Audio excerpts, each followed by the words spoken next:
গত 5 তারিখে আপনাদের সাংবাদিকদের একটা প্রতিবেদন আমরা মিডিয়ার মাধ্যমে দেখতে পাই ভিডিওতে যে ডাক্তাররা প্রেজেন্ট না।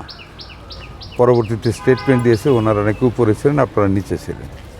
কোনটা টোটালি অ্যাকুরেট আমরা জানি না, যে কারণে আজকে আমাদের যেটা আমরা রেগুলার শুরু করেছি পরিদর্শন করা, তার অংশ হিসেবে এবং ওইটার উপর ভিত্তি করে আজকে এখানে আসা, দেখার জন্য সত্যিকার পরিস্থিতিটা কী, যা আমরা শুনি তার থেকে কি এটা ব্যতিক্রম নাকি ওই রকমই সত্য, মানুষ সেবা পাচ্ছে না এরকমই নাকি।